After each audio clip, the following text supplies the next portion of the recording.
The Message of the Father, Part 2, Sin of Abortion. I continue to read. Consider what costs abortion has, what payment it demands these sins of sins. First, the sweet innocent is caused to suffer by pain caused to its being. The pain when the body is destroyed, sometimes torn to pieces and then disposed as rubbish. Sometimes well-formed bodies are wrenched from the warmth and security of their mothers' wombs, only to be made into lifeless flesh, not wanted, not loved, not permitted to live. How these little ones cry out to be loved.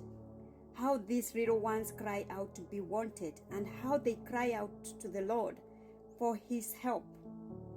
Now consider the effect on the spirit of the mother.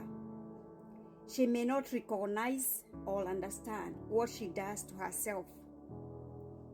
Sometimes the payment is demanded later in her life with emotional and psychological problems. Sometimes physical problems, but always spiritual problems. Spiritual problems that will destroy their beings if they do not ask for the Lord Jesus, for His forgiveness. Even if the mother does not believe it is wrong, it doesn't change the fact that it is, and that it is an insult to God. Those who perform these dreadful procedures will be held to account for what they do.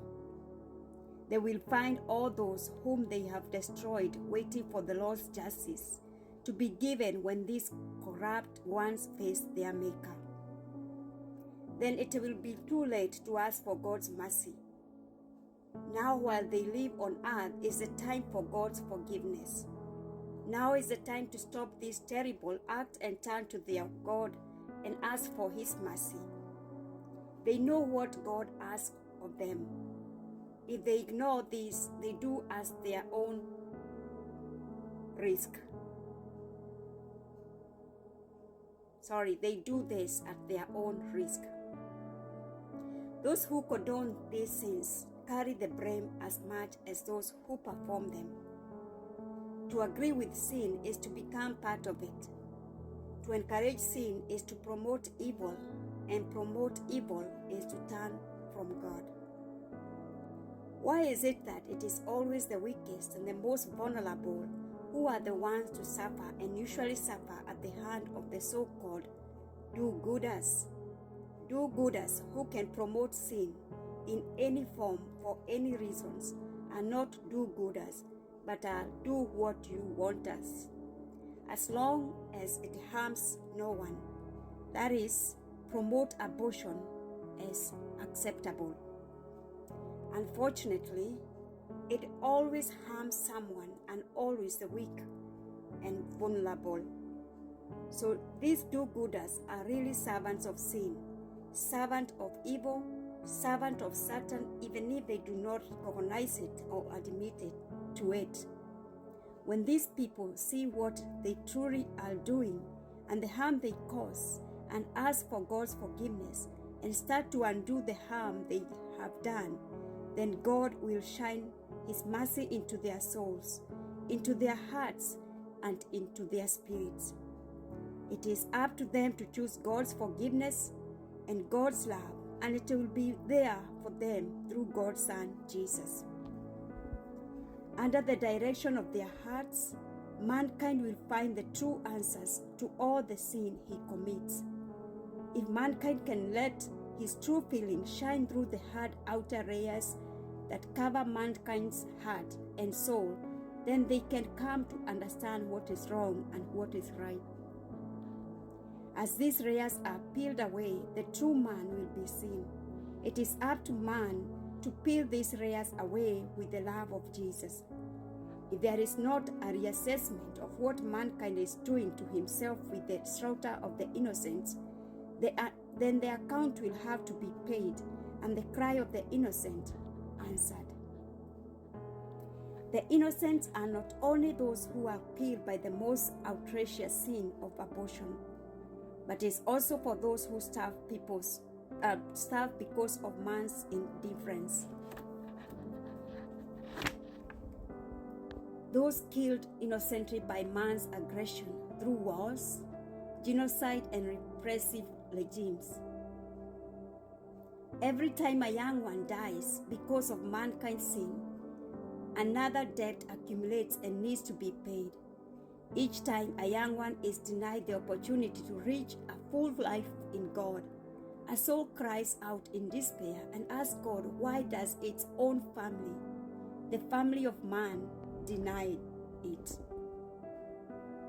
Each time the children are tortured and killed, the angels in heaven cry out in love for this to be stopped. Each time a new life on earth is thought of as worthless, God's mother sheds tears of blood and wraps her arm around these spirits to comfort them and bring them to God in heaven. Each time man sins, he brings himself closer to hell, but does not believe it. Each sin is a step closer to the evil one's grasping claws, but mankind closes its eyes to this. Mankind, with the encouragement of Satan, commits these terrible acts, these offenses to God and to the spirits in heaven. Mankind embraces and welcomes sin, welcomes the evil one, but will mankind welcome the payment when it is demanded? Does mankind think it will not be required to face its sins and to answer for them? How cunning is evil to deceive man so, and how foolish is man for not opening his eyes to what is really happening.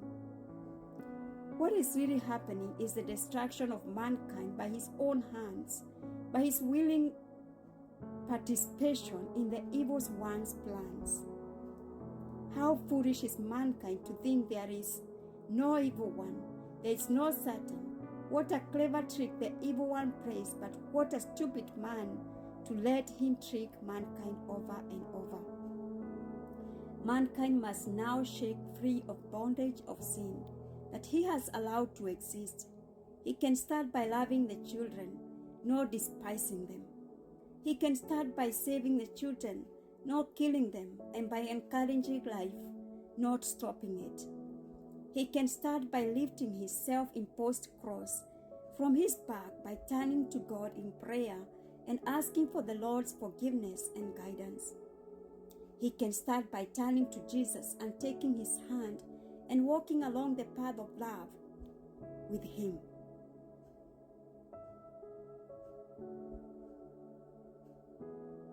This is the message of the Father about the sin of abortion. God bless you.